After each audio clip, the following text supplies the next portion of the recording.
The 24 Hours of Le Mans is the crucible of endurance races. Since 1923, the world's best automakers have sought the glory and the immortality that awaits any conqueror of the Sarthe circuit. Now, Le Mans comes to America. On March 20th, the biggest prototype field in the history of racing took the green for the 12 Hours of Sebring, the inaugural race of the American Le Mans Series. 150,000 fans were thrilled by the flat-out, sometimes over-the-edge action of the oldest, most prestigious endurance race in the country. For 12 hours, the new factory BMW fought hard with the tried and true Riley and Scott Ford from Dyson Racing. In the end, youth won out over experience in the closest finish in Sebring history. J.J. Lato, Jörg Mueller, and Tom Christensen took a 9-second victory in their maiden race. Today, the C in CNBC stands for combat, and this zero car is the big dog as the American Le Mans Series comes to Road Atlanta for a sprint race. This is Team Raffinelli. They're from Italy. The car was built in the United States by Riley and Scott. The engine comes from England. It's a Judd V10, a Formula One derivative. Now, the second fastest car, you want the polar opposite? How about the brand new Visteon Panos topless machine finished just this last Wednesday? The big 6-liter Ford Robert Yates motor is in front of the driver. The driver pushed so far back it's like a slingshot dragster. But not all has been perfectly for this team. Yesterday, Australian driver David Brabham, well, he just cooked it in a little too hot into a turn, got on the brakes a bit too hard. They don't have ABS and did a little gardening off the side of the racetrack. He's fine and the car is fine, as you can see. Now, if these are the two fastest cars, they'll start up front, right? Well, for reasons we'll discuss a little later, officials have pushed them back to the 34th and 35th position on the grid. What fun this is going to be to watch these two rocket ships try to go to the front. Wall Street may be dark today, but we're alive and well and can't wait here at Road Atlanta. So the fastest in the P class, starting a long way back. They'll be trying to catch a Dyson Ford as we get ready for the best racers in the world at record speeds.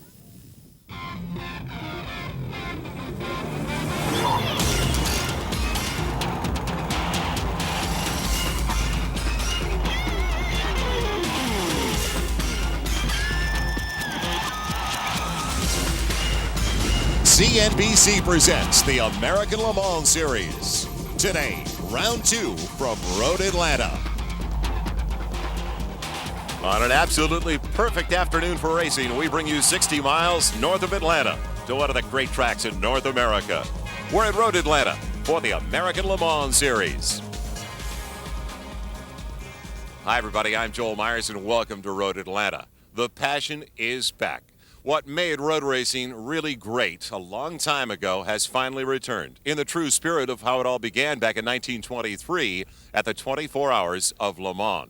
We're all excited at NBC about this beginning. First of all, today at Road Atlanta, just about 2 months from now, will be an hour outside of Toronto once again on CNBC, and it concludes in early November in Southern California down San Diego way.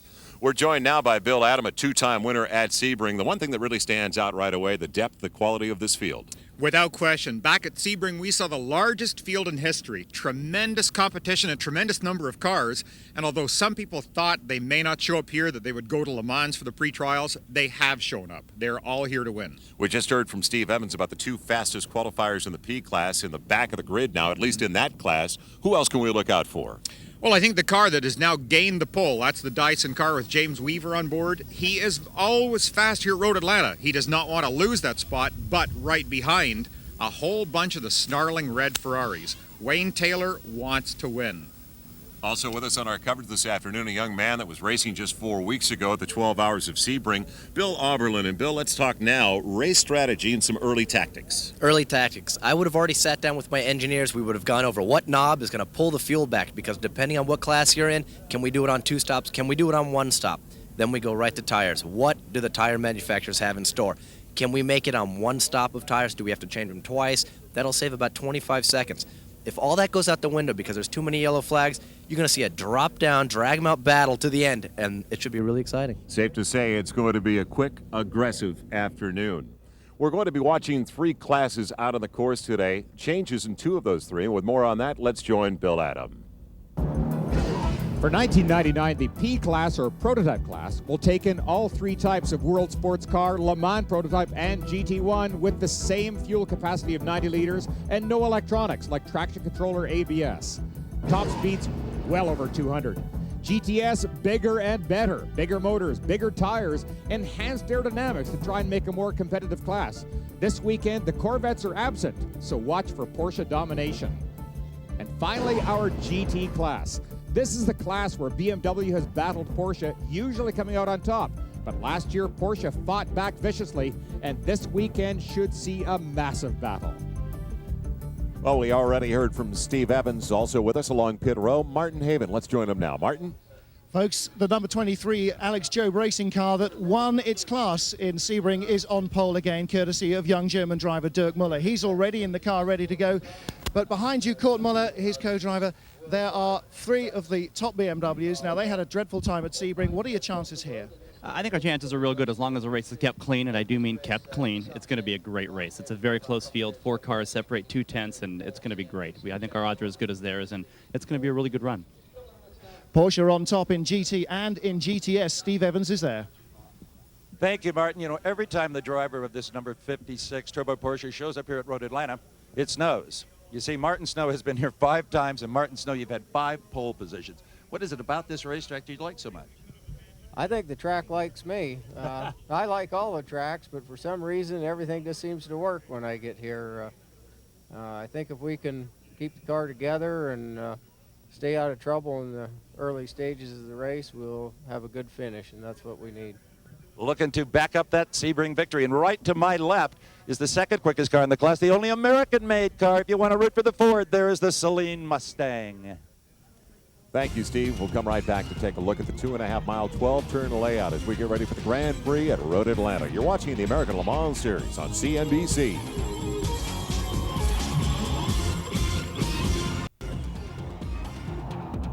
The American Le Mans Series on CNBC is brought to you in part by Olive Garden. When you're here, your family. A perfect day for racing, a cool April afternoon. We just talked about Road Atlanta, just about an hour north of Atlanta. And let's take a closer look at the course. 2.5-mile run with Bill Adam. Road Atlanta, just over 2.5 miles long, 12 turns, but the real challenge here is the elevation. A number of critical areas where you just don't want the banking that's facing you. Down at the end of the front straight's our first real major area. Turn 1 is a very fast uphill climbing turn, and watch the amount of momentum you've got to carry through this turn. Into the corner, and look at this banking that holds you in that turn. Now when you come up over the top of turn 2, the next view that'll face you is down through the S's. These are blindingly fast turns. You have to be a skier down here. Put everything into motion, hook them all together, and get a good exit off this turn, turn 5. Carry the speed, feed power in, but not too early because that bank is on the outside. At the other end of the track, at the end of the straight, maybe once again the best passing area of all. Extreme high speed, but heavy braking here, and watch this. A quick flick to the left, back to the right almost immediately, and feed power in, but don't let that backhand get out. Underneath the bridge, that'll finish our lap. A supremely challenging Road Atlanta, Georgia. It is going to be a classic test this afternoon. They have started their engines. Coming up next, it'll be the green flag. The American Le Mans Series on CNBC is coming up next.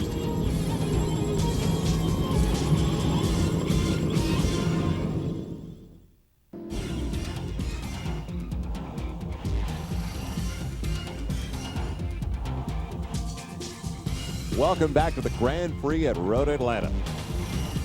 Final pace lap is underway.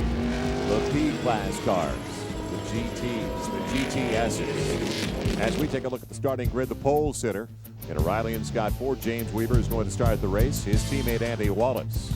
Alongside Angelelli, DeRatigas in a Ferrari. In the third slot, another Ferrari, Didier Tays, Mauro Baldi, plenty of experience in that twosome. The fourth spot, Wayne Taylor, Alex Caffey. He will start in another Ferrari. In the fifth position, a Panos Ford, open cockpit, Johnny O'Connell, Jan Magnussen. Elliott Ford's Robinson, the dean of all these drivers in the sixth slot. He'll start with Butch Leitzinger, his partner. Scott Maxwell from Canada, and another one with plenty of experience, Perry Toivonen, in the seventh position in a Lola Ford. In the eighth slot, another Ferrari, Jim Matthews and Tommy Kendall, who's won in 5 different classes. The young man from Santa Monica. Filling it out, the grid, Shubat, Bentley, Field, Bootson, Whittington, Davies, Schrader, along with Howard Katz. Pole sitter in the GTS class, Martin Snow. Just heard from him with Steve Evans. Snow's partner, Kelly Collins. Martin's wife, Melanie, not driving. This car won at Sebring. Court Wagner, very successful Sebring, winner at GT. Dirk Mueller, his partner this time. And rounding out the field, the GT and the GTS class, Hans Stuck. Plenty of experience there as well.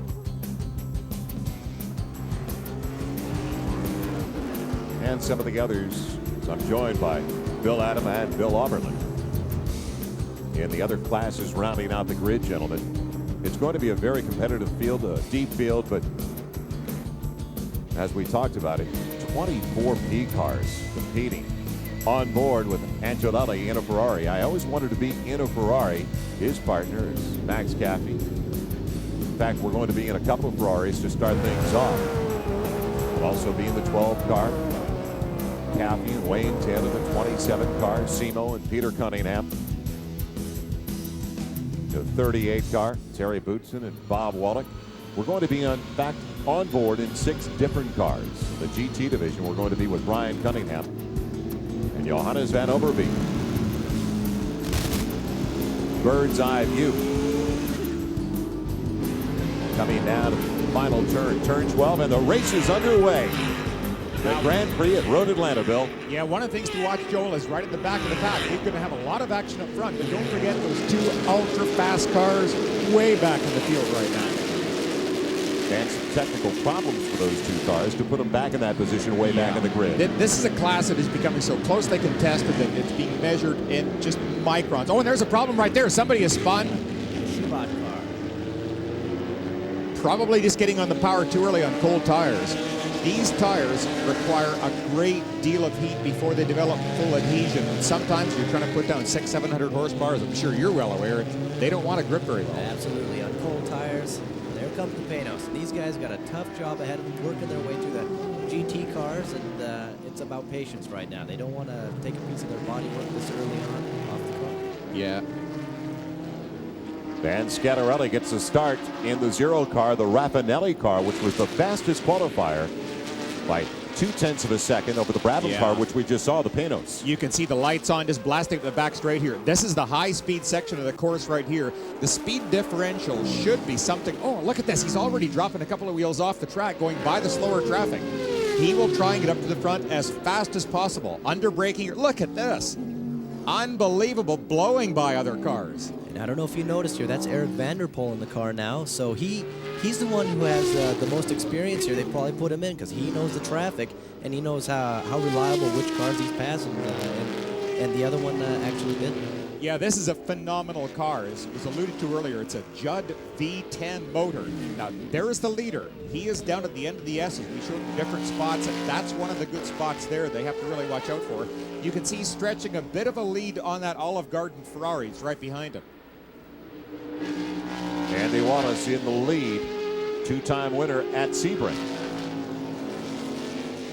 Now, Bill, for you to be in this position, how hard would you push right now in the opening laps?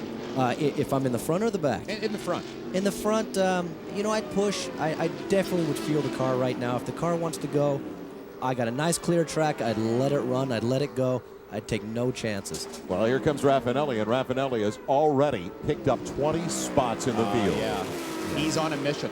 He's on a mission. Look at how fast this car is down the straight. That Judd V10, which is a Formula One drive engine, this thing makes me. It's an incredibly complex motor. Look, and again, just blowing by traffic under braking here. This is very, very heavy braking at the end of the straight. They'll be somewhere around 180, 190 miles an hour. Brake as deep as possible. Part of the difficulty is how warm are your tires, and the drivers have to be tremendously sensitive to try and judge exactly how warm, how quickly their tires will go up the temperature. So it's very, very much of a gamble right now. Well, we talk about the Raffinelli car. It's Eric Vanderpool at the controls. Young man that lives in San Diego, a native of Belgium, in an 8th place finish at Le Mans last year driving a Ferrari. He definitely has tons of experience. I mean, if anybody knows this track, he knows it. He's going to stay out of trouble, hopefully, and the way he's going, it looks like he's going to be in the front kind of in not too long. I thought it was very interesting there at the start, the number of drivers who had talked about a concern they had over traffic. They wanted to keep it clean, wanted to make sure they didn't have any problem in these opening laps. Absolutely. I think it's good that they're all expressing this concern. Now, I noticed something in the beginning. I don't know if anybody else saw it. The Panos hardtop pulled off the track, and now I don't know if I see it anywhere here in the orbit. There we go. This is one of the big downhill drops onto the front straight. You can see Ferrari's running 2, 3, 4. Here's good on board. You see the amount of kickback that's coming through the steering wheel. It's not like your street car where you just simply hold onto the wheel and turn smoothly into the corners. You're constantly battling these cars. It gives you a physical workout. Yeah, absolutely. You take this car, for instance, a Dyson car. Riley and Scott, power steering, easy to drive. The Ferrari, no power steering, much tougher, much more physically demanding. I've kind of driven both. And the Dyson car makes a lot of downforce and is very easy to drive. And already traffic getting lapped. That was one of the slower GT cars back there, getting beaten up by the leaders already in this race. Look at this. This is going to be a battle. It's going to tighten up now. These Ferraris, they're very good down the straightaway also, and it looks like they're stacking up. Wallace still in the lead in that Ford. He had the post position. The Toshiba car there, that's Wayne Taylor going by our position right there. And as the other cars go by, we'll try and keep an eye to see how far Raffinelli is behind. There's a Lola, and Raffinelli should be coming up right there. Boy. Already going by the champion GT1 Porsche. State-of-the-art Porsche, and look at this Judd blowing by. Just simple, pure horsepower. There's a view. That's what it looks like to Terry Boutsen on board the champion car right now. Great sound, too, to hear that car. That car seems to put the power down very well coming off the corners. I've spoke to the drivers and the team engineers. This is a team I drove for last year. They say the power from the engine is very linear, very easy. It doesn't have any abrupt torque curves or power curves, which does make it easier to come out of the turns and just drive away. Well, setting up one more Ferrari in here. No, I don't think he wants to try it there. He wisely backed out. Yeah, I mean, they have plenty of time to do their work. Well, the Raffinelli, Riley, and Scott, Mark III Judd, making up ground with Eric Vanderpool behind the wheel. And that was a late change because Scattarella was slated to start the race. But a good move. Vanderpool making up ground quite easily. Wallace still has the lead over Angelelli as we return to the Grand Prix at Road Atlanta.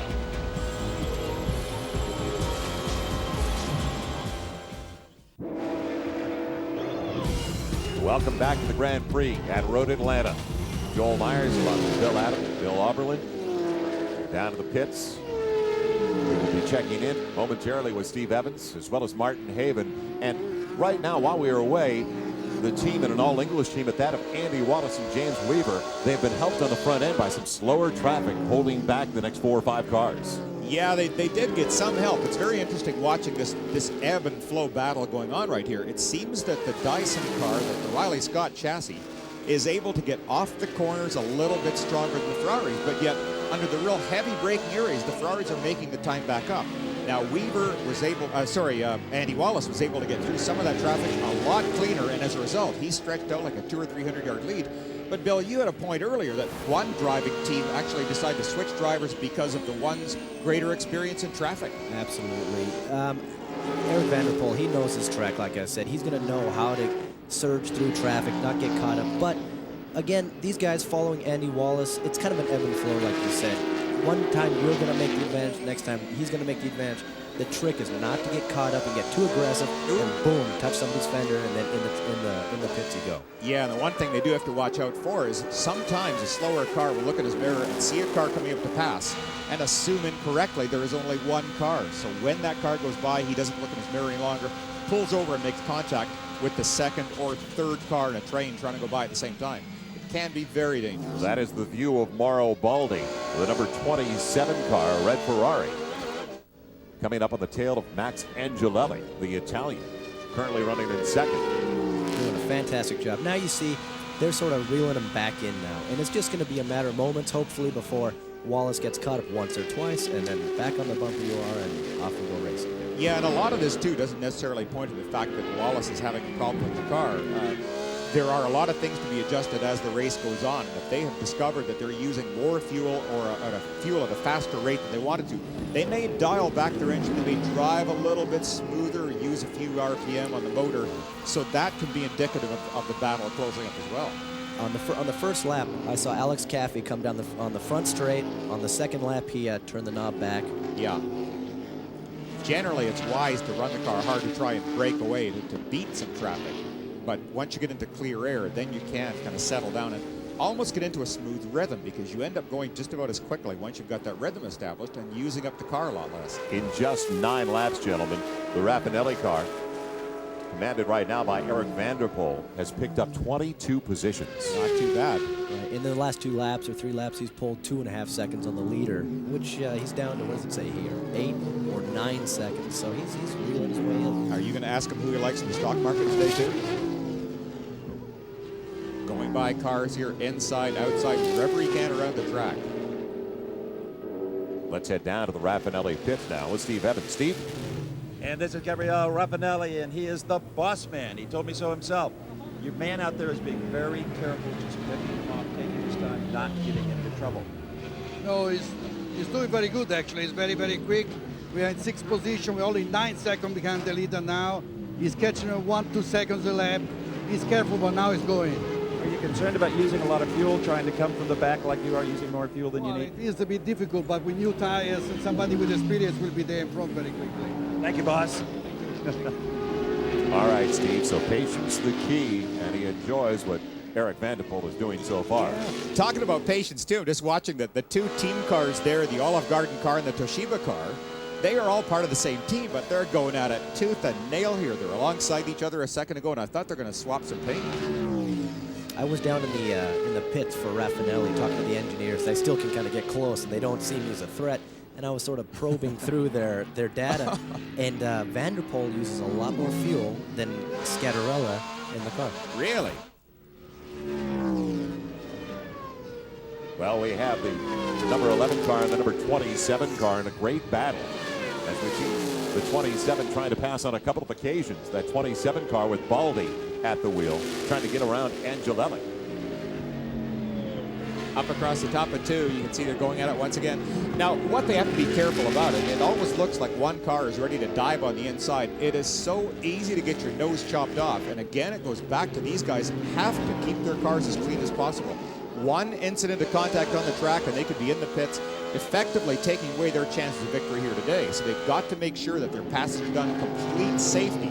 That's why, like a lap ago, I was so surprised to see the 2 cars of the Olive Garden car and the Toshiba car dicing side by side when they're teammates. Very risky. Here we are. He's already up to 6th place. He's right behind the Dyson car. This is turning into some amazing racing. I would be surprised if he didn't get him in the breakings in here. This will be interesting to watch, too. You can see him pulling out alongside. Oh, look at this. Unbelievable show of horsepower. Dyson car, a 6-liter Ford engine, a ton of torque. There is Raffinelli right there. Now watch and see how they come off the corner. Here we go, down the hill. They're going to get a good run off the front straight. Now he probably will pick up that Ferrari head going down into turn 1. I think that's all right. Caffey. How brave are you going to be? Not quite brave enough. Or maybe he was just brave enough. Yeah, maybe he was just right on the money there. Set him up one at a time. If he gets him one at a time, another 3-4 laps, we'll see him right at the front. He's driving very intelligently like that. Even though this is just a record pace zipping through the field, boy, he's looking good. I haven't seen him put that car into any sort of a dangerous position yet. Olive Garden Ferrari pulling off the corner there. Big 4-liter V12. They still have just one of the greatest sounds in the world. Tightly bunched for the first 6. And the Olive Garden Ferrari in very good shape. The Raffinelli making up ground. Currently in 5th position.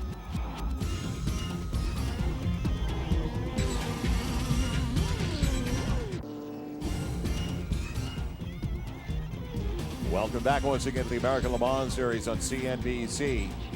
They have been on the caution yellow for the last couple of minutes. We had a couple of spins and one shutdown, in fact. A spin out earlier. Yeah, nothing dangerous took place here. This really was a result of just a simple spin. The car goes off the track. But where it is left sitting, that's the potential danger. If another car were to go off, you can T-bone that car. both drivers could be injured as a result of that. That was Jeff Altenberg in the Chevy Hawk. On the back straight, Jack Baldwin suddenly found himself without horsepower. He puts his hand up, warning following drivers, and you can see he's just coasting closely to a stop here. But again, the car is in an area where he is in potential danger. Well, all the leaders, and they were bunched together, the top four, did use the caution yellow to head into the pits. Let's check in now downstairs with Steve Evans. Steve? You're absolutely right, Joel. Most of our players in the P category did come in for fuel only. That includes the Zero car, the Raffinelli team. That includes the Panos car, most of them. But interestingly enough, the 16 car, Andy Wallace, the Dyson Ford, came in and got 4 tires as well. And I think that may have been very smart, because with the fuel cell half full, it only took maybe 25 seconds to top it off. They could go to work on that car instead of 50 seconds when the tank is dry. Let's hit it up pit road to Martin Haven. Well, during that yellow, the GT cars who thought that they might need more than a full set of stops all came in for a splash and dash. Most of them seem to have had a full tank on board, so they've topped that up, but no tyre or driver changes at this early stage. They're all starting with their number 1 drivers. All right, Martin. The green flag is out. The race is restarted once again. The S-curve is between turns 5 and 6. What an elevation change there. Oh, it's huge. This is just a beautiful part of the track, but it's very difficult. You have to be so cautious down there, particularly so for the GT and GTS drivers. They're not only looking out their own windshield to try and figure out how and where to go, but they have to watch out for these faster cars coming through. And look at Raffinelli. This car is blasting through. Making up ground out of the pits. Well, the 27 car did not pit. Didier Tays, Mauro Baldi, they are an experienced crew. Mauro Baldi has won, just about everything in the world. They were the 3rd fastest qualifiers to start the day in the Ferrari, so they have the lead now. You watch this. The manager of his team, Kevin Dorn, he's a pretty cagey guy. I drove for him for a while, and sometimes he can pull a rabbit out of his hat here. Yeah, and Kevin's big enough that even if you don't agree with his theory, you're not going to argue with him. No, you'll agree with it one way or the other. Baldi won the 24 Hours of Le Mans in look, 94 and almost clipped the rear end of a slower car. The same car that was spun there earlier, actually. That thing is just going bog slow, and Mauro caught it up across the top of the blind corner. Terry Borcheller. Boy, that's a car that a tremendously fast car. They in the past have had problems with reliability, with a lot of things, but when it is running right, this is very quick. You discovered they had some braking problems. Oh, they told me they have no problem with acceleration. They had only problem with braking, long brake pedals, and they weren't sure how it was going to fare out in the race. Let's remind everybody you're talking about the GTS division. The leader, Borcheller, in a Celine Mustang. And you've got a little bit more to offer, don't you, Steve Evans? A little bit. As I said in my open, the only American car in this GTS category is that Celine Mustang that was leading. That's the 55 car. I talked to those guys this morning, and they have built a very big motor, 417 cubic inches instead of a 351. They said, we want to grunt our way around this racetrack and use torque instead of RPM. They haven't had much luck buzzing motors to 8,500, so this one only goes to about 7,300.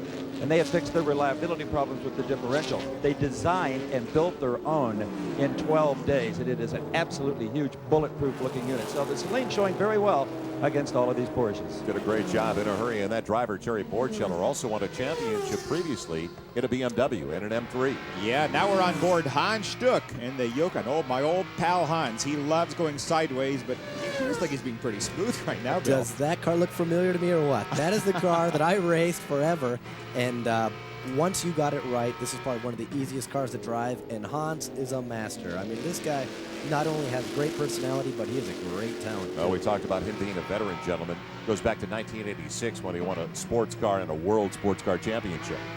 Yeah, and right now the battle in that class seems to be going BMW way. You can see the top 3 cars were all this. The M3 BMW with Hans Stuck being the leader right now. So currently, they're winning the battle over Porsche. They have had terrible luck this year with slight failures here and there. This is where they want to turn it around. The crew has done a lot of work. I saw them working night after night, and let's see if it pans out for them. An interesting shot right there. You could see while we were on board this M3, a Ferrari just go blowing by. And right there on the inside, now watch as this car accelerates off the corner. Watch. Just look at the left. Look at this. Goodbye. Incredible acceleration from these P cars. all the way up to 180, 190 miles an hour. Look at the distance that thing is pulling down the straight. Now, keep in mind, this M3 is a tremendously fast car. Without giving away any secrets, what sort of horsepower in the M3? Well, they'll tell you 400. They say when they got the new fuel this year, they lost 17 horsepower. Whoa. The leader in the P class continues to be Mauro Baldi in the red Ferrari. Stay with us at the Grand Prix at Road Atlanta.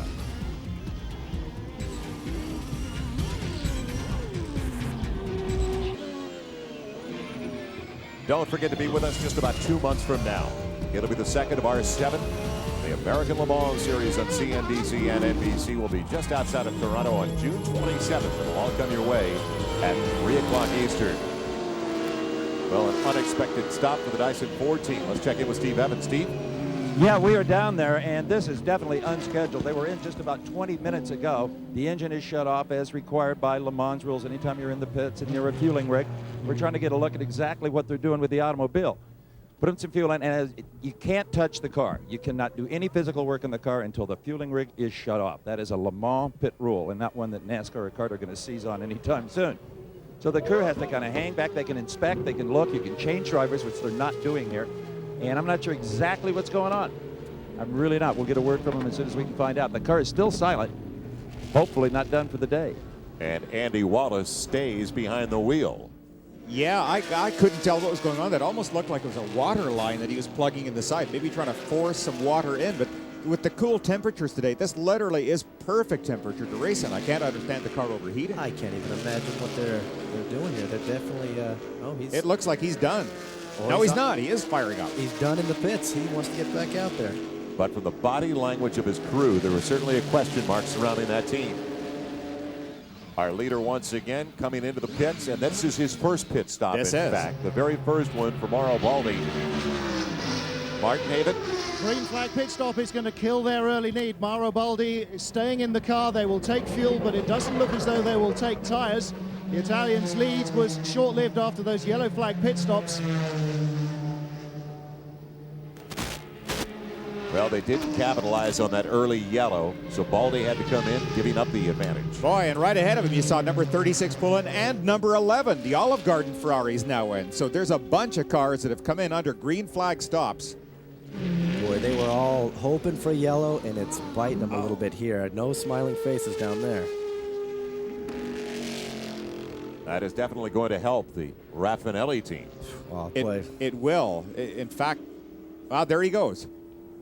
He at least, now he has taken a chance on that number 11 car. They did not do a tire change. They refueled only, so that will keep his stop at a bare minimum. And the 36 car coming in for the first time, the Ferrari, commanded by Tommy Kendall and Jim Matthews. You see Kendall is out. They're trying to get Matthews buckled in here, but this is a very slow stop. Yeah. Very slow. Checking the screen up front, make sure the radiator's clear of air. And we've had another car, I'm told, off the course. We could potentially have another yellow coming up. We don't know if it'll be a full course yellow, but all these decisions were made right before the other problems developed. Yeah, that Tommy Kendall strategy there, he's gonna get out. Look at that, we have a lead change now. 0 is now your new leader. And that is Van de Poel, the Raffinelli team, in that Judd car that started in the 34th position. If you weren't with us at the very top of the telecast, that was the fastest qualifying car at a little bit more than a minute 12 seconds, by almost a full second of the third fastest qualifier. But Raffinelli has taken the lead. That's Elliott Forbes Robinson right there. Now, here is what took place as pit stops are taking place. You can see this is the final really fast turn coming out of that pit straight. Look at him going wide. Whoa, his heart is in his mouth. Grit your teeth. That's one of the Jim Downing cars, and he did a perfect job. Drive it straight, no aggressive maneuvers, back on it in one good piece. Downing Mazda, fortunately back out there. Dennis Spencer, Rich Gruff, the drivers for that car. There is another tribute to Don Panos and the work he has done here at Road Atlanta, because a couple of years ago we had a huge accident on that front straight. Panos and his team looked at it, and they have widened the straight considerably, and right now, that runoff that just saved that driver was not there a couple of years ago, so racing continues to get safer and safer. There's our leader once again, though. I mentioned starting in the 34th position, the fastest qualifier. The 16 car is coming back onto the course. Weaver and Wallace, as Wallace has stayed behind the wheel. Also back out there. Now look, he's Forbes holding 20 Robinson. out. Pardon me for interrupting you, Joel. Look at this. Both Dyson cars are going to be in here at the same time. I think one is scheduled, the 20 scheduled, because he probably didn't do his stop early on, and 16 is still trying to figure out their little problems here. Let's check in quickly The with Steve 16 Evans. car apparently has a broken water line or possibly a head gasket. The 20 car came in here on fumes. You can see how long it has taken to put 90 liters of fuel in this car. The crew is standing by, the required fire extinguisher man, everything going along Le Mans rule. Elliott Forbes Robinson staying in the car. Let's see if they put tires on it. No, they light it up. Ooh, it died. Elliott Forbes Robinson tries to smoke the tires out of the Dyson pits. That's their strategy. Runner dry. And if you, oh, that is an eternity to sit there with the engine off, listening to cars go flying by. That is a painful place to be. Well, this is a very unusual problem for this car. Normally, these 6-liter Fords have been very close. Oh, and that's Terry Boutsen now. He is slowing down in the champion Porsche. That is up at the end of the... Oh, no. And it looks like he's simply not losing gonna power. make it. That car is dead. Now, he is on the inside of the corner. I don't know whether this will bring out a full course caution or not. Did anybody know if he made if he took on any fuel a little earlier? I didn't check on that. Or if he's close Good to point. it. Good point. People were pushing it to try to make it to a yellow, and it just didn't happen. As Steve Evans mentioned, a couple came in just running on fumes. Exactly. Yeah. Well, the champion Porsche is sitting at the edge of the track. You drove that car. Doesn't it have a reserve on it? What do you think? If it did, I wouldn't tell you about it. But Oh. they do have pretty sophisticated telemetry that does keep track, as similar on your car, that we always know exactly what the fuel situation is. And the early leader is still in the pits. Hard to believe, but that team of Weaver and Wallace in the Ford still in the pits. Well, we continue with the American Le Mans Series throughout the year that we will look back at great moments in Le Mans history as we check in on one right now. We turn the clock back 30 years when the 24 hours of Le Mans resulted in a record finish. Porsche set a phalanx of 6 factory-backed cars to the start in 1969. Fastest among them, 2 brand new 917 models. These radical machines were designed for the long Mulsanne straight and its 240 miles per hour top speed. Those 917s dominated until mechanical troubles left Vic Elford to walk away from his stricken mount in disgust. That left the venerable 908 of Hans Ehrmann to try and end over a decade of Le Mans frustration for Porsche. Giving chase, a young and hungry Jackie Ickx in a 3-year-old Ford GT40. Those two swapped the lead repeatedly in the final minutes of the 24-hour duel. Ickx coming out on top by a scant 40 yards. The win was the first of 6 for the Belgian star, and the 4th straight for Ford. That margin of victory is a record that still stands today.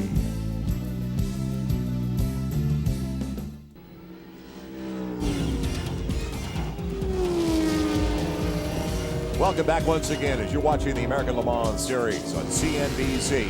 I'm Joel Myers along with Bill Adam, Bill Auberlin. And the 0 car is still on top. While we were away, it's been a serious chess game. Eric Vanderpool behind the wheel of this Raffinelli. He's got the lead in the P class, but it's been a serious chess game, as I mentioned, in pit stops. Just about everybody is pitted a second time now. The Raffinelli, we saw early pits during that early caution, the yellow flag. The Raffinelli car is at about 15-20 minutes on this current tank of fuel. And there have been some close calls as well. The Ferraris at one point before they went into the pits, Bill, they had a 1-2-3 advantage. Yeah, this here is a prime example of watching your mirrors a little too much. Look at the flame out the pipe, which tells you he is off the throttle trying to gather this thing up, but this simply runs out of road. Now, here's what it looks like to the driver. You're going to see, this is one of these situations that it's just kind of a, oh, I think I can. Oh, maybe. No, I can't. And then you know you're going off, and then it's, oh, my God, my crew chief's going to kill me. Thankfully, he did the right thing. As you can see, no violent movements on the steering wheel. You try and finesse the car back on the road and get as little damage as possible. And he picked up a lot of grass in the front, and luckily it's a cool day, and it survived. Now, the other end of the course, watch number 12 Ferrari. Just a little ding, and pushes the other car off the track.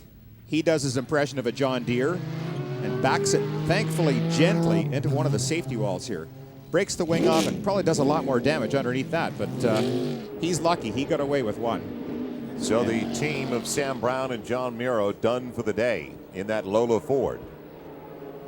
one of the Ferraris, a little bit too close for his comfort. I have been watching this race. This race is, the Ferraris are just pulling and they're getting inches, and it's a chess match back and forth, and what a battle this must be. Ferraris debuted here 5 years ago in a big way. They won at Road Atlanta. We have exactly an hour left in the Grand Prix of Atlanta. Our first of 7 races of the American Le Mans Series on CNBC and NBC.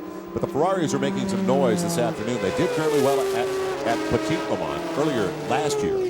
Absolutely. I mean, Wayne Taylor came here and just pretty much dominated it once he got going, and now he's back again. And their cars have been so competitive all day. They kind of started a little bit back, and all of a sudden now they're at the front, and they're out of sequence on the pit stops. And this is going to be very interesting to see who gains the advantage towards the end of the race. Yeah, very much a chess match, but a lot of people tend to think of racing as very singular, that where the driver is the one that's responsible for a victory. But the team is so critical on races like the American Le Mans Series races. It's very important that the team manager take a spot on where he wants to make a fuel stop. He makes adjustments based on yellow flags, based on traffic, based on a lot of things. And over the middle point of the race that we've just watched, this is where a lot of the psychology comes into play. Now what they're coming into is almost up to their final stop. And here comes second place. This is the Dyson car coming into the pits. This could be, and I say could, maybe their last stop. I don't think so, Bill. Yeah, I don't know. I mean, this motor loves fuel. And this is Butch Leitzinger. When we saw when he left earlier, and he has been out 19 minutes. That is an exceptionally short run. Last fuel tank good for 41 minutes for this crew. Let's check in with Steve Evans. Steve? Well, Elliot Forbes Robinson, the man who was driving the 20 car, what do you hear? What's going on with that machine? It's in way too soon. Well, I understand it would just start to overheat, so they're going to check it out. After having the problem with the other car, they want to find out what this is as early as they can. Your game plan was working so well. You were getting better fuel mileage, and you thought you would with the bigger motor. You were just right there. Well, it was working so far. This is really going to throw a wrench in it, but I hope we can get it fixed so we can get back out. I hope you can, too. Thanks, Elliot. All right, Steve, and you bring up a good point because it's a guessing game when it comes to conserving fuel. Yeah, interesting, too. And now, as he's sitting in the pits, he has just gone a lap down. You first of all saw them plug in the fuel on the one side. What they have there, that's actually just like your garden hose. It's a high-pressure fitting that will hook up to another fitting in the side of the car where they can force feed some cooler water into the cooling system. Try and get that thing cooling down. But our leader, boy, this Judd engine car just motors into the sunset. It's a rocket. Now, wait a minute. This car is going to come in for one of its final pit stops. They're going to put in the only thing that worries me. This guy's rocket fast, Mimo Scattarella. He's new to the circuit, and I want to see if, I mean, I raced with this guy in Europe, and he was a rocket, so it's going to be neat to see him finish it up. And how comfortable is this group going to be on those brand new Yokohama tires with a new composition that's brand new for this race? Well, that's neat. This is a company I'm close to, and I heard this is a brand new tire they just came out with, and it's proving to be really fast. We saw him kind of get loose a little earlier on. They made a tire change, and now they're back on top again. Yeah, of course, he got loose at the end of his stint, and for the first part of his stint, those tires appeared to be just nothing short of perfect. Yeah, so, I mean, I think he's going to be okay. I mean, if they just keep their heads together here, they got this one pretty good. Yeah, better to keep their heads together rather than fenders together. You don't want to do that near the end of the race, because what it gets down to now is psychology starts to play out into just being a sprint race, and if somebody's out there running faster than you, you do your best, and if that's not good enough, woof. Just on the backside. Now, here's the story here. Here's the, this gets my award for the Cruella de Vil car of the year. Good call. Front engine, strange looking car, but incredibly fast. He was timed at well over 190 miles an hour down the straight, and doing it with a car that, by a lot of quote expert standards, it shouldn't work this way. It's front engine, not rear engine. It's got a big American V8, and yet, man, that thing is just fast. To give you an idea, the Raffinelli Judd was doing 181 miles an hour. There's a big separation. This car was still being, I heard, kind of put together just a night or two before this race, and look at it now. Yeah, can't you picture Cruella driving that? Oh, man. Hiding dogs in the back. Boy, this takes some imagination to come up with a design like this, and to look at it work is just impressive. It is amazing. You look at it go through corners, and it's not just a honker down the straights. It goes through the corners very well, very effective braking, and they have come up into a position of contention very, very quickly. Yeah, and that was a brand new Lola. He just flew by, and he had no problems doing it. This is kind of Dom Panos' thing. If you talk to him, he said, hey, everybody else has been doing it wrong all this time. Now we're doing it right. Take a look. Yeah, the good feeling for the Panos team because the other front engine car was gone after only a couple of laps earlier today. Yeah. Let's go back down to Steve Evans. Steve? With Brabham earlier this morning, and he said this car is really a handful because we never ran on full tanks until we went out this morning during that first little practice. He said the car is just, it doesn't know what it wants. We don't know what to give it. We're just going to have to massage it as the race goes on. And apparently they should open a massage parlor. Boy, you know, and I find that almost inexcusable. You shouldn't have a car where you enter a race and never having run on full tanks. Well, working with the heavy load, but starting to move up the leaderboard. That Panos front engine car. Still though, Raffinelli with Van der Poel at the controls in the lead.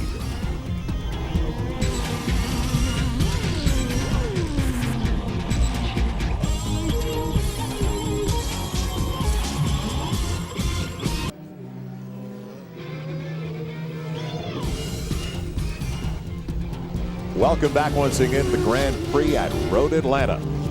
The American Le Mans Series on CNBC. Raffinelli cruising along nicely with a 42-second lead in the P class. A couple of great battles going on as well, though, in the other two classes, GTS and GT. Well, in the GTS, the third fastest qualifier, Schumacher behind the wheel right now of number 99, slightly ahead of the fastest one on the pole, the Snow family that won at Sebring. John Osteen driving that car right now. He's been around for a long time, a very dependable driver, so good choice there to be in that car. You see smoothly coming on the back straight here, putting the power down. And I was talking to the crew chief on this car, and they said they have some new updated parts in the suspension, and it is responding really well. It's always nice when a car works with you rather than against you. Yeah, and you know, you've heard sometimes in the past these things are a handful. Yeah. All power. It is only about a 4.5-second lead, though, over Martin Snow and his team with Kelly Collins, the other driver. And you know Kelly, Kelly's a fighter. He's gonna come after him, and he's not gonna give up at all. You can still see the front on that car bouncing a little bit as he's coming down. And once again, these cars are a lot of work. That's well into the 600 horsepower range. Now watch in the background, and there he is, right back there. That's the challenging car. And then the Raffinelli team coming by to say, watch see him ya. blow by. Oh, God. Well, he got a little closer to the grass than he wanted to on that one, I think. Yep. Everything except for the start for Raffinelli it's working like a Swiss watch here. I mean, I haven't seen anything go wrong all day. I mean, and this is usually the kiss of death for somebody when the announcer says something, but maybe you could say working like a Belgian watch. It's working. And in the GT class, the BMW with the advantage now. Simo Cunningham, this BMW M3, the advantage over Wagner and Mueller, who we talked to earlier today with Martin Haven, the number 23 car, but that is very tight as well. It is. Yeah, Peter Cunningham, he's won a lot of races. He knows how to get it to the end. He's controlled by Tom Milner. Tom Milner basically tells him when he can go fast, when he can go slow, and if he doesn't do it right, you don't want to go back to the pits. I've heard that you've had personal experience with that. Is that correct? Oh, me, Tom? That guy's in the palm of my hand. He's such a nice guy, but boy, if you cross him, you're in trouble. Now, there is second place in class. That is the number 23 for you. And he is, you can see, he's well behind that M3. So right now, the battle appears to be going BMW's way. But remember earlier we talked about the young German driver in this car, and he has been nothing short of rocket ship material himself. He is very quick. I'd imagine this is now Court. Oh, yeah, it is Court. I can see by his helmet he's in there. And he's got a lot of experience, and they've won a lot of races. They won the last 7. BMW's hunting. They're so hungry for a win now. This team's basically they're like stuck on their heels all the time. They can't get rid of them, and these guys are spoiling them. So Kurt Wagner has taken over for Dirk Mueller. And the 7 car currently running 4th, Overbeek and Cunningham. That tandem. Interesting story here. Brian Cunningham is the grandson of Briggs Cunningham, first American to run back at Le Mans who did it in a Cadillac. How about that? Cadillac returned to Le Mans this year, and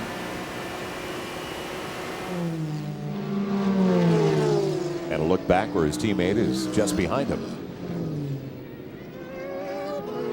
You can see how down at the end of the straight, this change in track here has made such a great spot for passing. It's just beautiful down there. It would be so blindingly fast, it would just put your heart in your throat every time you went through it. I can only hear Milner on the radio. You guys get the pods, you know, I mean, because they're getting awfully close. Yeah. You were just talking, and currently running second. Cord Wagner has taken over for Dirk Mueller, and we ran into Dirk Mueller. Yeah. He looks so young. He looks like he's too young to shave at about 16. Well, he's actually 23. When we started to say, you look too young to drive, he said, wait a minute. I'm old enough to drive, but I can't rent a car in this country. 25 years old. Need to be 25 if you're not a U.S. citizen. He stopped us right there. I tell you what, the competition wishes he couldn't get the rent-a-car and make it to the racetrack. So it's tight in the GT and the GTS classes. We'll be right back to the Grand Prix at Road Atlanta on CNBC.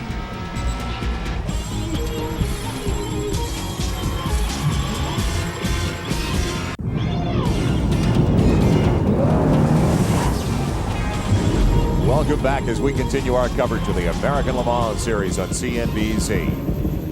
We're at Road Atlanta, just about 60 miles north of downtown Atlanta. You're looking at the young man, Scattarelli, who's getting ready to take over for Van der Poel in the leading car. And we could possibly say there were 3 cars on the lead lap, but while we were away, the Raffinelli car that you were just looking at, the 0 car, just lapped Wayne Taylor in the 12 car that was running 3rd at the time. So only 2 cars on the lead lap. The 0 car and the 27 car with Didier Tays behind the wheel. It is amazing the pace that this car has been keeping up throughout the race. We've seen him fall back a little bit after pit stop, but they just seem to get back on track and go so quickly, so easily. It is really impressive. Look at now, here you're on board with Wayne Taylor. This view out our camera lens will give you an idea of the debris that gets thrown up. This also gets over your visor, and really that makes it much more difficult to drive, doesn't it, Bill? If you look on the dash, you see a little plastic strip. That strip is only high enough to deflect the debris up over your head. And you make that strip, you sort of maneuver it for each driver that's in the car. Yeah, just down at the end of the straight, turning in. Look at the amount of traffic, too, that he's going to have to wind his way through. He's trying to get down a lot of power here and then go up and over the top of this hill. Totally blind. Then steep down the other side. Full throttle, hit 4th gear right here, and a lot of G-force. Then you prepare for the G-force going into turn 1, and this is the neck jerker right here. Wayne Taylor has won in his class at the 24 Hours of Le Mans. And when we were talking about Wayne Taylor yesterday, you said, here's a guy who's so dependable. He always gets the most out of whatever equipment he's working with. Yeah, very good driver. Interesting, too, something that people may not think about is that Wayne Taylor and his co-driver are exactly the same size. They are both 5'6". The advantage is tremendous, though, because during pit stops, the changes to the car are minimal. You get back in, the seatbelts fit you just the same way they fit the other guy. You don't have to tighten anything or loosen anything or change seats or whatever. That is a very smart move by Taylor and the crew to keep the car as consistent as possible.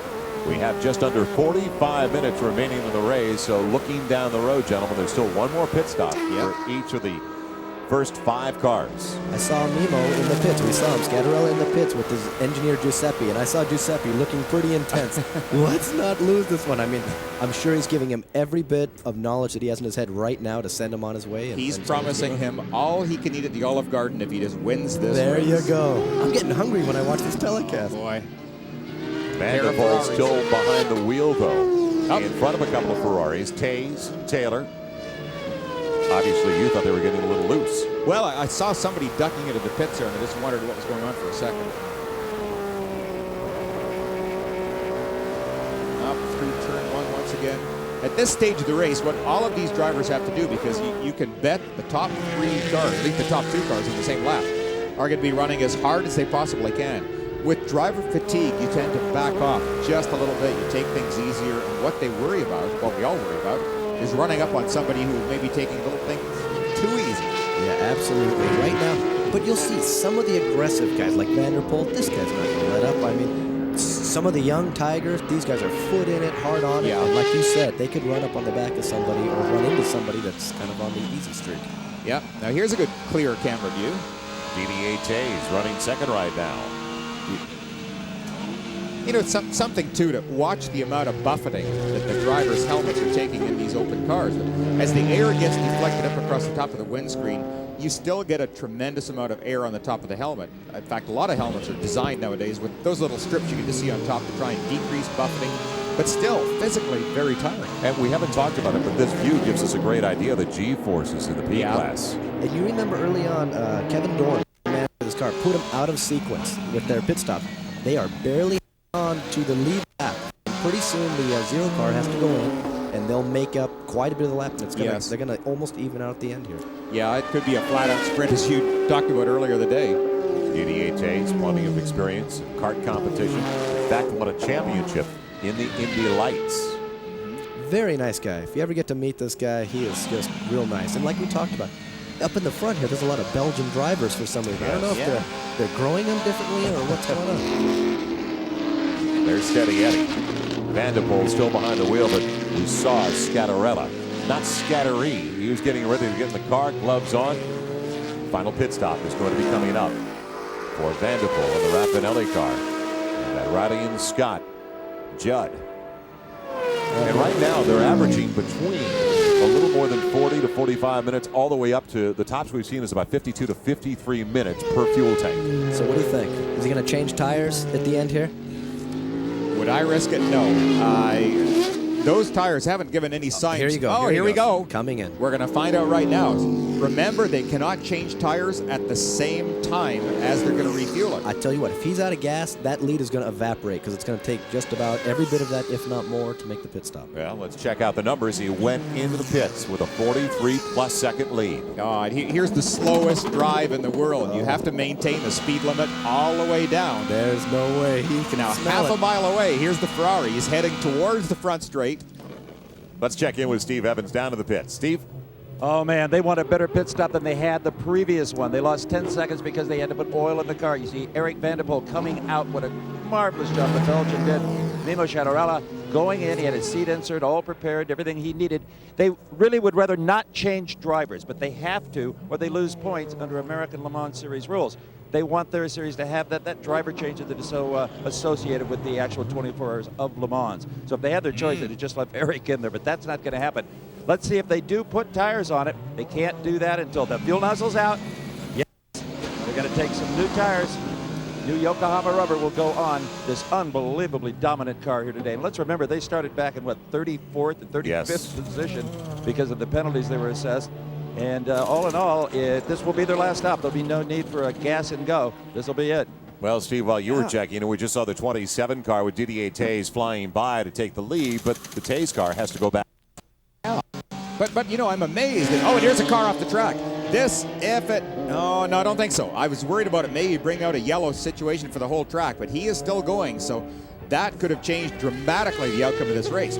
What the Ferrari may do at this point, though, since the Raffinelli team have chosen to go for tires, Ferrari might just try and make that ultra-fast stop for gas only. If they didn't put tires on, it's their only hope here. I would gamble that way for sure. Now, here's what we talked about. Late in the race, you could see impact right there, Bill, between the two cars. Oh, boy. That is just tight. And let me tell you, there's a wall staring him in the face. Ugh. And that is, as a driver, your heart is in your stomach, you know. That's the Wheeler Reffining team in the GT division, car number 73. And great survival there. Now, you wonder if there's an extra added pressure on Nemo's shoulders here. Does he have to catch him? Does he feel like he knows that Didier he still has to make a pit stop? I'll bet. Or will that yellow flag come out at a very opportune time? We'll find out as we continue with the Grand Prix at Road Atlanta. 39 minutes remaining in the race.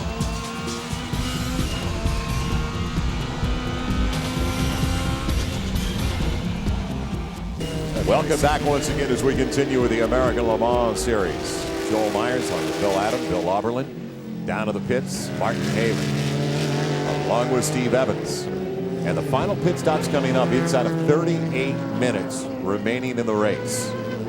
Elliott Ford Robinson's car going back in once again, and far too many visits for this group in the pits. Oh, boy, I'll tell you. Steve Evans earlier today talked about the New York Stock Exchange, and there's a lot of trading going on the floor right now because people are gambling and trying to figure out what to do. Do they need tires? Should they take on tires at the same time?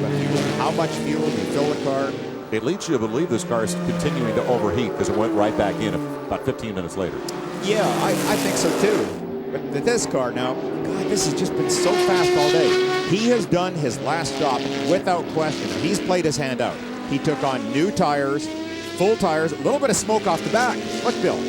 Oh, I see that now. Is that overfilling the oil, or is that an actual engine problem? I don't know. That's the first time today we have seen anything coming out there. It definitely looks like an overflow pipe for something. Yeah, that looks like a breather pipe on the back for sure. It wasn't coming from the tailpipes. Let's remind everybody, you've got a new driver in there as well. Scattarella has just taken over. Vanderpool did a phenomenal job over the first 2/3 of this race. Let's join Steve Evans with his guest. And it's a special guest right now, Eric Vanderpool. A wonderful drive in a fantastic automobile. Yeah, the car was really good. My teammate has done a lot of work this week. I just arrived on Saturday night because I had some tests at PORSCHE in France for Le Mans. And I have to say, it's very easy. You come in the car, which is fantastic, and you just drive it. Okay, we had to start far away. It was very difficult in traffic, but it was a good fun, very good fun. Any advice for Mimo you could give him on the radio? Just to be careful with the traffic, because this is the most important. The slowest car are very difficult to see us because the difference of speed is so high that for them it's more difficult than for us. We must be very careful for that. We hope it continues on. Thank you, Eric. Classic road racing, and he alluded to the major point of it all. Yeah. You've got to be a phenomenal driver, patience, and knowing how to maneuver your way through traffic. Yeah, there's so much involved. It's not just simply a case of being able to put your foot down hard on the gas whenever you want to. You really have to drive as intelligently as possible and take advantage of situations presented to you, not get yourself into bad situations.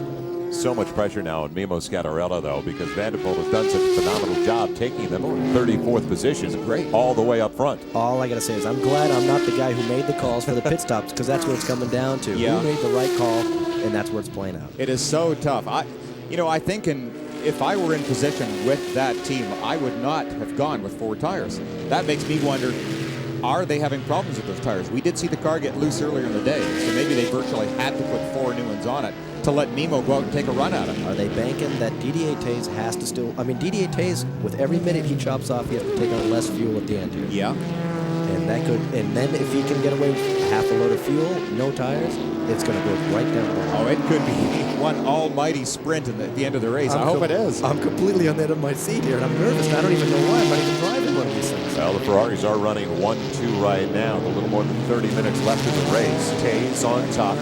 Taylor in another Ferrari. And the number 12 car running second. I like how we're not talking about the smoke. And I still every once in a while see these puffs of smoke coming out, and I'm just hoping it's not any kind of a problem. Yeah, I think it might have been just overfilling. We saw them once again adding oil on the side of the car. They have these huge pressurized containers that will add oil to the oil reservoir on these cars. Yes. And sometimes they pump in more than they need. They don't have the time to measure this stuff. You're not going to get the quart out. And we've picked up reports now that the Zero car, the Raffinelli car, currently running in 4th position, when it's taking turns, is spraying some oil. So, as you guys usually say, running a little rich. Yeah, he could be. I mean, if that motor goes, he's going to be running a little poor. It did it right after the pit stop. I swear, I bet you that overflow tank is over full, and it's just coming out the overfill on the top and out the back. Those that have made the biggest moves of the day, we've been talking about the Raffinelli car and Scattarella in the cockpit now. Bernard has moved up from the 35th position. And let's head back down to the pits with Martin Haven. Martin.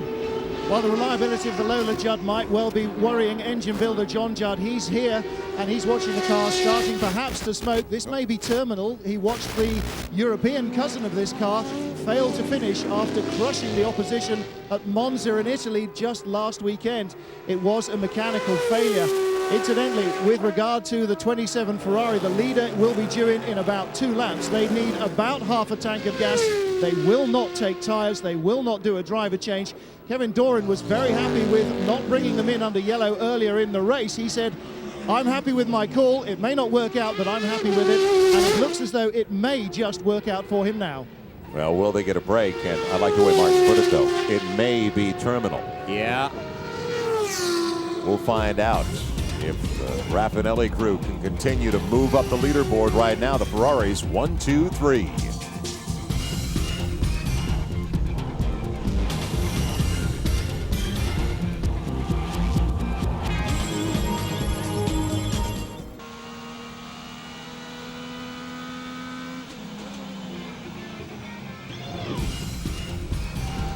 Welcome back. CNBC continues our coverage of of the American Le Mans Series, the Grand Prix at Road Atlanta.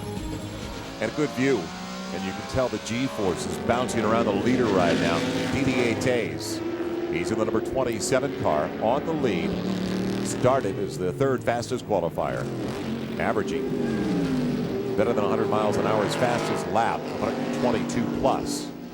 As fast as I can watch the scoreboard, the positions are changing now. Yeah. I mean, Wayne Taylor, I think, just came in, did a pit stop, no tires, right back out. He was in second. Car was in third, I think, and now it's switching right in front of my eyes. Yeah, it's pretty much a tire battle as well. You can see with the different tire brands on the various Ferraris and your favorite tire on the Zero car, of course. And the 11 car, the other Ferrari, also came in to the pits.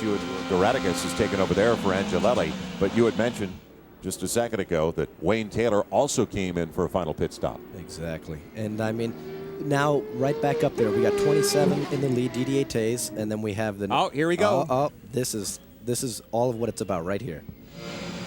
Well, we're getting down to the final little bit here. He's 53 seconds ahead, I think. 58. Boy, that's a luxury. Now, how quick can his crew be? They cannot take tires. I mean, if I were them, forget the tires. Down. Let's go to Martin. They will not take tires. The 36 car comes in and is waved away just to make sure that the leader has a clear exit road. Didier Taze will stay on board. The Belgian driver, very experienced under pressure. He's taking around half a tank of fuel. Fuel only, no tires, no other changes. And as I said, the 36's chances sacrificed for this race win for Ferrari to back up its debut victory here 5 years ago. Martin referring to that debut of the Ferraris, and the Ferraris throughout this race, when they've had the opportunity, they have been three of the top 5 cars. At one point, just a couple of minutes ago, they were running 1, 2, 3 before the pit stops, and then Raffinelli got back into position. Oh, they're going to be on top of each other out of pit lane here, right on top of each other. There he is, and there he is. Oh, my goodness. Unbelievable. It's still on relatively hot tires, too, on the Ferrari. He's hot. If he had changed tires, then the brand new set would not be good. But look at this. You're looking at a perfect compare these two cars. This is it. This is coming down to the last few minutes. What's Nemo made of? What can Didier do to fend him off? Now watch the various. Wow, that's using up all the track and a little bit of green. Look at the power. Look at the power of this. Keep in mind, the lead car, a 4-liter V12. The following car, a 4-liter V10. So very similar, both racing engines right through and through. Now they're on the back straight. Here, if the Judd's got horsepower, watch him climb up over us. This is crazy. Here he comes. I would definitely make him. I would have done the same thing. I would have made him drive around the outside. Oh, he waves at him. Oh, I love my it. goodness. Thank you so much. That's nice. You can pay for dinner tonight. And just a few horsepower to spare. Well, and now he's going to fill Didier's visor up with oil to boot, you see? Man, oh man. That is a... Yeah. The oil is still kicking up. It'll only spray for so long. Until it's empty. That's true. That's a good point. Then there'll just be a quiet clunk or a big clunk. They always say as long as it's spraying, you're okay. There'll be a starter motor failure when the crankshaft knocks the starter motor off the block. Exactly. Uh-huh. Nemo's doing a great job. Look at this. All he has to do now is not hit this guy or any other guy. And Didier's closing up again. Oh, this is fantastic racing. Taze is not falling as far behind as I possibly anticipated right off the bat. No, he may take a lap or a couple of laps to get back into that rhythm he had before. It's like anything, whether you're playing tennis or skiing or whatever. If you lose the rhythm, you have to reestablish it. Take your time. You don't want to rush it. You want everything to be very natural. We watched the handling. They look very similar. I just think this Judd is look at this thing as a rocket. Even if you get tucked in behind his draft right now, you should be able to. And look at the spray. Look how quickly our lens is getting covered up by the oil coming out of the back of that Judd. That's amazing. Look at this. And that was spotless just 2 laps ago. Exactly. Now he's stuck in a lot of traffic. Didier is going to make it all up. Yeah, right back. Okay, Didier back up just a little, coming down the hill and make a big run on him. Hopefully the cars ahead will have seen. Okay. Hard to tell. He's not going to get a good run on the straight either. Oh, he got stuck behind the BMW. Both cars blocked. Traffic cost him. Going into turn 1. Can he get the Downing car on the way up? Downing's car is very nice. Yeah. Lets him in, just like a professional. That's good. It takes a tremendous discipline at this point not to get carried away. You've still got to drive within your own capabilities, and that's. They both have. It is a classic battle going on right now. The Riley and Scott Judd in the lead, bare head of the Ferrari.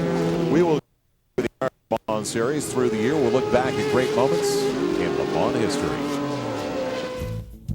The 50th running of the Le Mans 24-Hour Classic took place in 1973. That year saw a pitched battle between the French Matra team, looking for its first win, and the Ferraris, winners 10 times in half a century. Endurance legends like Jackie Ickx and Henri Pescarolo mixed it up with Formula One stars like Francois Severa in a Matra and Arturo Merzario for Ferrari. The Ferraris held the early edge after the drop of the green flag. Fans marveled as the battle raged for 24 hours. Attrition started to take its toll on both sides as the battle came down to one car each for Ferrari and Matra. Pescarolo and teammate Gerard Leroux survived a late pit stop to take control of the race. French pride turned into unbounded joy as Pescarolo and Leroux gave the Sarthe crowd the first overall win for a French-built car.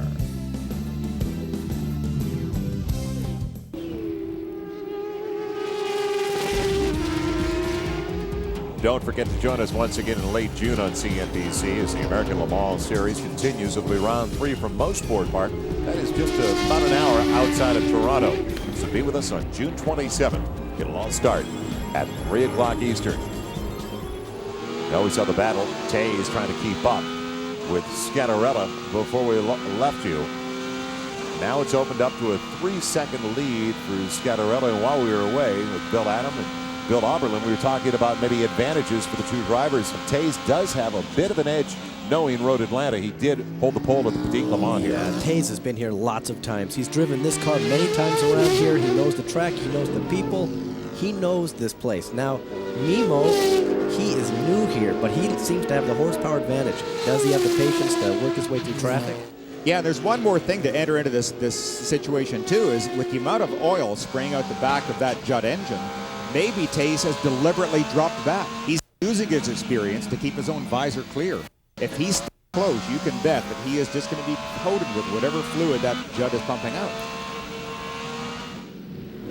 So the battle is between Tays and Scattarella, only 3 seconds apart. And then the front engine car that we haven't talked all that much about is 30 seconds back of Don Panos's car, that Ford. Cruella de Vil. Who would have ever thought this car would have done so well? I would have never have thought this. I mean, this goes to show you that this team has come a long ways, and they are fast, and they're going to win a lot of races. It's a great car. This car will be something to watch at Mosport, too, my old home. Oh, no, now there's an incident down at the end of the straight. That's it looks the like Davies they're team.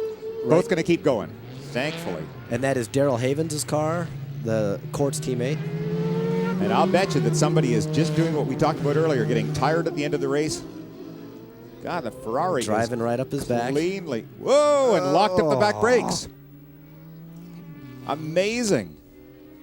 You can see he was on the light gray part of the track, which has much less traction than the outer edge, where that Porsche in the background is over right now. And if you look also, if you have a light load of fuel and your tires are worn, you're way more prone to locking up the rear of the brakes.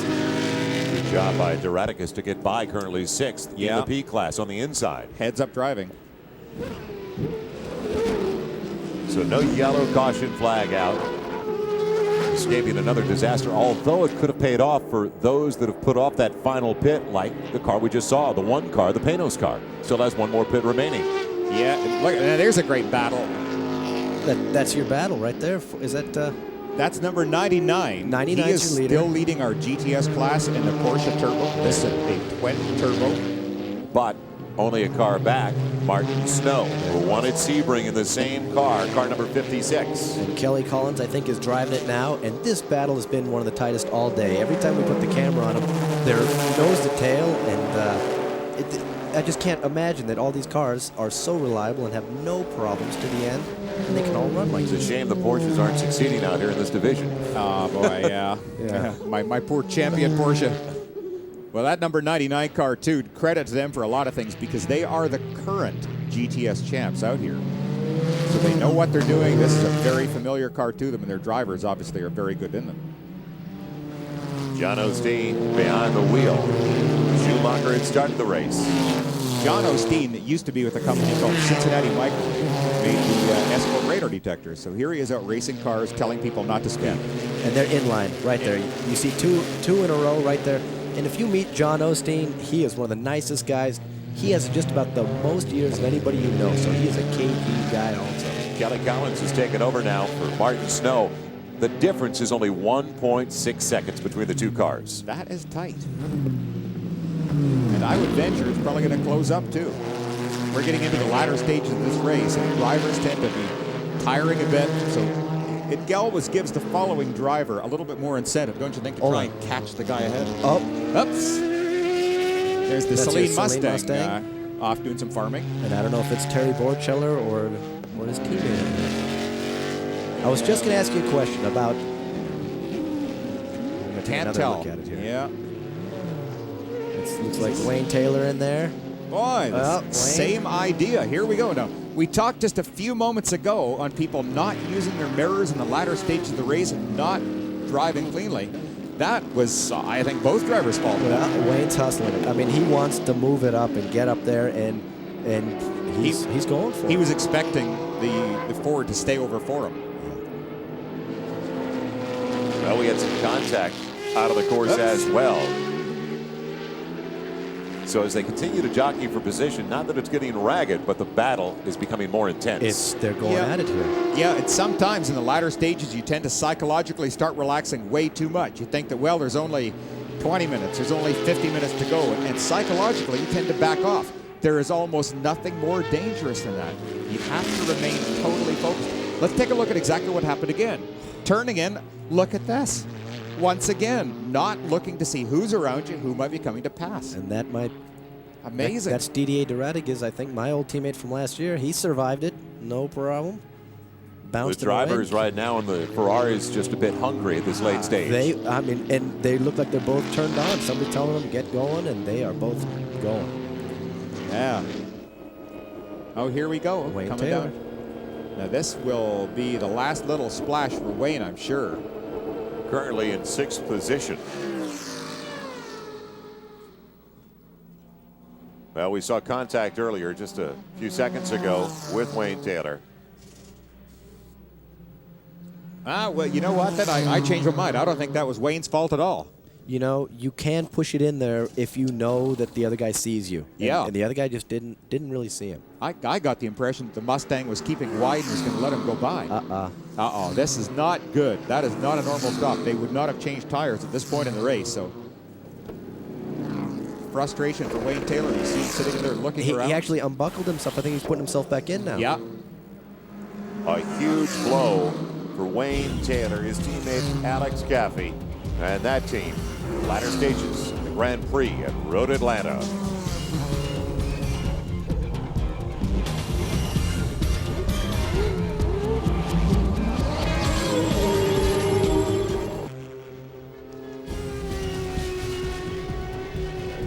The lead is increased for the Raffinelli crew. Mimo Scanarella took over for Eric Vanderpool just a few minutes ago. And welcome back to Road Atlanta, the American Le Mans Series on CNBC. Perfect day for racing. Temperature in the low 60s. And a day at the park right now. It looks like a walk in the park for Scanarella, the way he's moving around. Tays currently running in 2nd place, but it's up to a 15-second lead over Didier Tays. Yep. Lola going through now. This is on board the Ferrari right now, going through the S's that we saw Scanarella go through just a few moments ago. So he is well behind. A good 15-second lead right there. You know, that was the gamble. Could be the gamble on the tires. You know, you have pretty hot old tires, and you bank that they're going to work. Yeah. They're working pretty good, but I mean, that Judd is a tough thing to match right now. Well, we saw over the last 4 laps, Scanarella has opened the lead, and he's widened the margin by a full 8 seconds. He has. And I'm sure Gabriella, you know, this team's right out of San Gimignano, Italy. Little town, beautiful town. And I bet you he's on the radio telling them in Italian right now, slow it down, take it easy, you have it. Just, you know, once again, I watched this car coming down the straight, and the back end is dancing just a tiny bit again. I wonder if these tires are... Oh, boy, I get nervous watching that part of the track. And I keep worrying about contact between the slower vehicles. Yeah, you can see it moving a little bit. I mean, Yeah, if you watch the rear of the car, you can get a better sense of when these tires are starting to go off, when they're starting to lose perfect grip. When it starts to do its little dance, you know that it's not becoming fun to drive. Great battle going on right now. David Murray has the lead in the 02 car over Boris Said, who has just taken over for Hans Stuck in the number 10 car. But it is tight. Those three separated by only 10 seconds. David will be one very happy driver today. He is he's a local driver. He's from around here. Road Atlanta's kind of his track, and one of the nicest guys at racing. I know you know him as well, Bill. He's got this perpetual smile on his face. With me, he's one of the most respected guys I ever drove against. I You agree. cannot shove this guy around. He will fight back. This team, I think, is 3 races old, and they're in line to win their first race.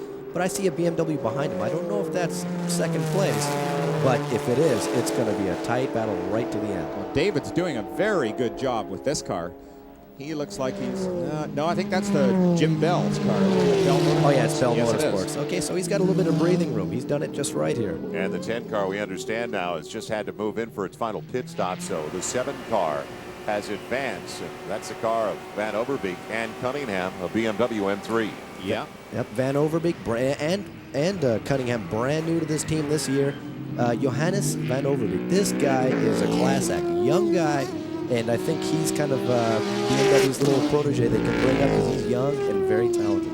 You know what? We got to find somebody we can talk dirt about. Let's say that somebody's just a rotten guy. He's terrible. Too many nice young guys coming along here. I know. They're always trying to shove us off. That also seems to fit the role, though, the protege and the young and up-and-coming star for Porsche, and that's Dirk Mueller. That's right. Yep, Johannes is now going to give me 10% of his salary since I talk so good about him. He's just sliding the car up across the crest of the hill, too. You can ask anybody. He's basically the counterpart to Dirk Mueller, I think. Yeah. I mean, he's a good-looking guy, nice guy. And again, if you ever see Nemo, I mean, all I heard the other day when he came here, this guy's so good-looking. I mean, he's very young and he's fit, and I think it's a whole new pool of drivers coming in. So it's fantastic. I keep waiting for Cindy Crawford to get a ride someplace, but You need 2 seats. Most of the cars you guys are in are single-seat cars. We'll come right back. Our final timeout. Scatterella a lap up now on Taze at Road Atlanta.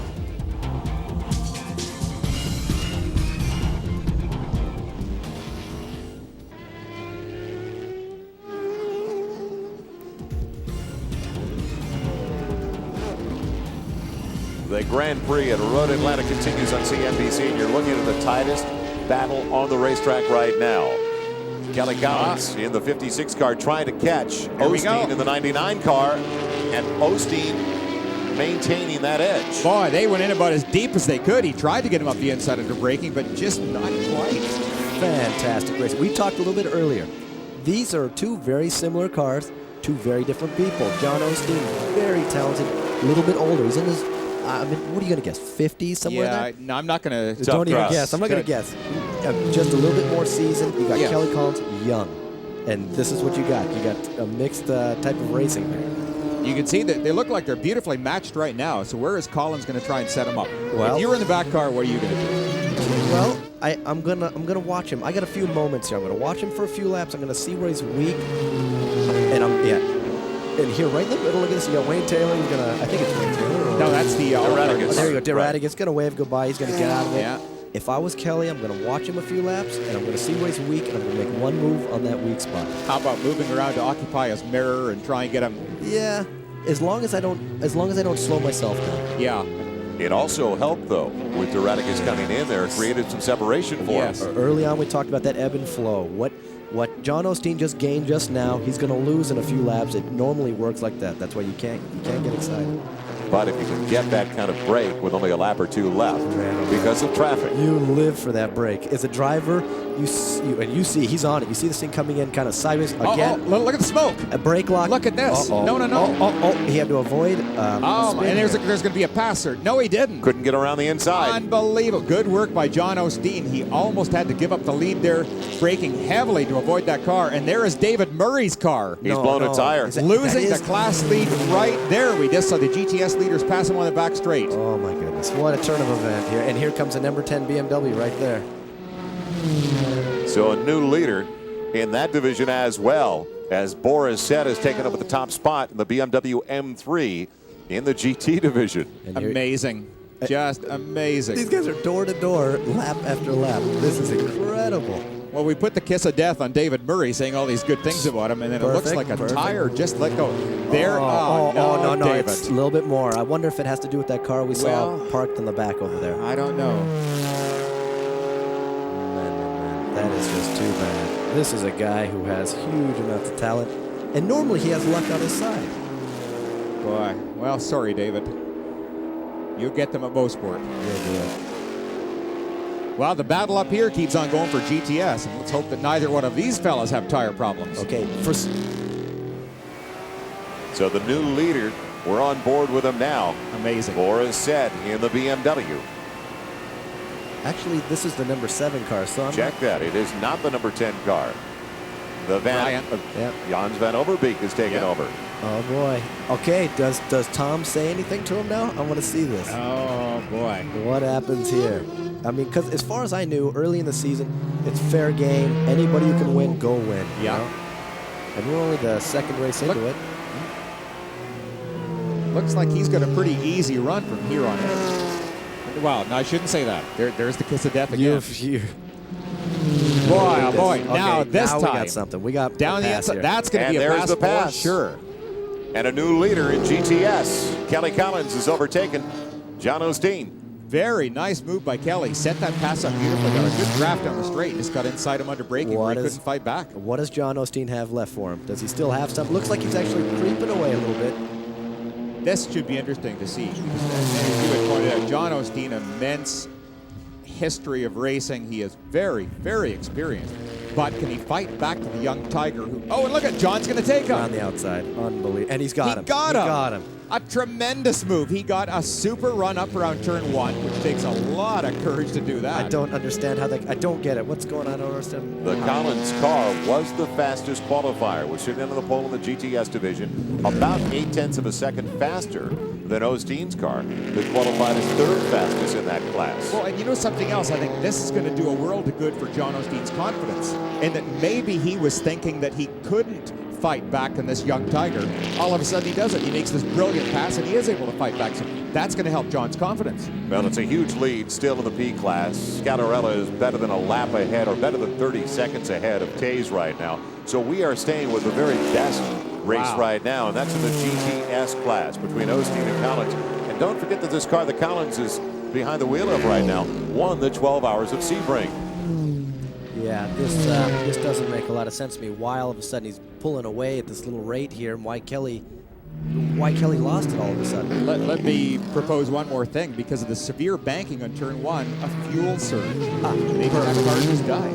I don't exactly know how much time we have left in this race, but you think he has to make a pit stop, or can he make it to the end? I certainly wouldn't try making a pit stop at this point, because we have to be very close. Maybe with the banking, with the G-force, it just sloshed the fuel away from the pickup enough where the car stumbled, and that gave John Osteen the momentum. I know these GT cars have a button on the dash that they can go to reserve. Well, the lead is now better than 2 seconds for John Osteen. We will come back to the battle in GTS. Well, Scattarella just gliding right along. The lead for Scattarella, not quite 30 seconds, just about 23 plus. And only 2 minutes, a little less than 2 minutes remaining. This Grand Prix at Road Atlanta. Kelly's out of gas with the pro for 2 more minutes. Oh, I think so. Forget it, you have to.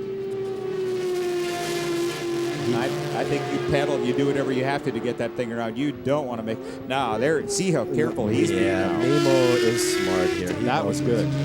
He's got to be conservative with the slower cars in front of him. Yeah, and he just did that. I mean, that's a car there that he should just have smoked on by, but he saw the door closing much the same way, the same point where Wade Taylor came into contact with the Celine Mustang. He chose to back out of it, not even risk it. Yeah, I mean, you're 23 seconds ahead. Forget it. You know, barring any major mishap, you could have this one wrapped up. Yeah. The lead continues to grow for Mimo Scattarella and that Riley and Scott Judd. What a motor. I mean, not to put down the Riley and Scott chassis, because Bob Riley and his people did a great job in designing this car. It's a wonderful race car. but maybe this engine is just the perfect mating for it. Gee, it's impressive. The one thing we don't do justice with in television is the speed factor. Yeah. These cars are just fun. Yeah. I mean, and if you sit in this car, you can't quite tell from TV, but the braking, under braking 3.8 Gs, which is hang in your seatbelts and hang on. Unbelievable. White flag. Yeah. Final lap. Final lap. Mimo Scattarella ready for the checkered flag. What's he thinking about now? Pasta. What's he going to say on the He's victory thinking stand? pasta. Oh, he's got a smile from ear to ear, this guy. His first race in the States, and how easy is this? Yeah, you know? no champagne, no Jeez. anything. He wants red wine and pasta. I have to touch him after this one because, I mean, he's lucky, this guy. He's had a great race. I mean, both drivers really have just driven perfectly, not put a wheel wrong. We haven't seen any mistakes at all. Eric Vanderpool set it up quite nicely for Mimo Scattarella over the first 2/3 of the race, starting in the 34th position, the veteran. And, you know, DDA Taves did a fantastic job. Kevin Dorn, they finally got rid of that little bit of bad luck they were carrying around. Tell you what impressed me too is when Eric Vanderpool got out of the car after having driven that long double stint, he looked completely fresh. I get into the race car and I look like I've jumped out of the lake. We are ready for the checkered flag for Mimo Scattarella. Yeah, they're looking. There they are, Giuseppe and all the boys. Yes. Team Raffinelli ready to explode with good reason. They have That's dominated it. today. Despite being set back to the 34th position, it's a win for Team Raffinelli. And what an impressive win too. Yokohama tires, the Judd V10 engine. Oh, All right. Early celebration for Scattarella. Now, down to the wire in GTS. John Osteen ready to take the flag as well. Can he hold off Kelly Collins? Yeah, I think this is just about in the bag. The lead is close to 4 seconds for Osteen. Michelin tires on John Osteen's Porsche.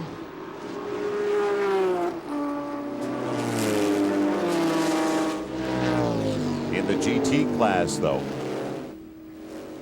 Johannes van Overbeek in the BMW M3 ready for the checkered flag as well. see, I can be the first to congratulate him. Good job, That's right. Johannes. Huh? Brian Cunningham, these guys. A fine job. That's right. Finally, BMW gets it, gets the monkey off their back again, and they can start winning again. Tom Milner, congratulations. And the winner in our third class, ready for the checkered flag as well. And a win for Osteen in that Porsche 911. We'll come right back to talk to the winners. Head down to pit row at the Grand Prix at Road Atlanta.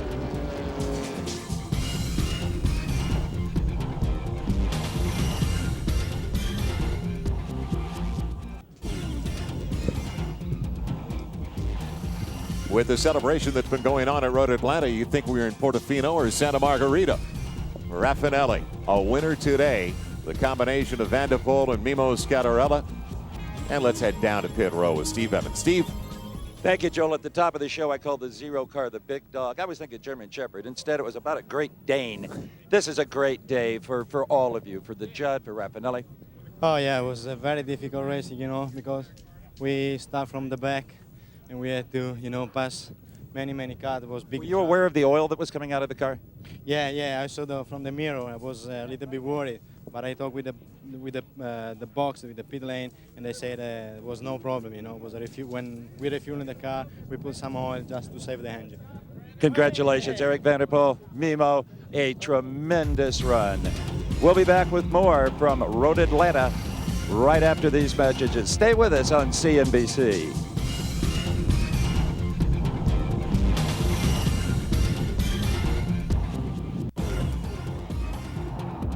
The American Le Mans Series on CNBC is brought to you in part by Olive Garden. When you're here, your family. Welcome back to what has been all afternoon a classic example of what great road racing is all about. Joined by Bill Adam and Bill Auberlin, who's going to be back in a car in the near future. Just raced about 4 weeks ago in the 12 Hours of Sebring.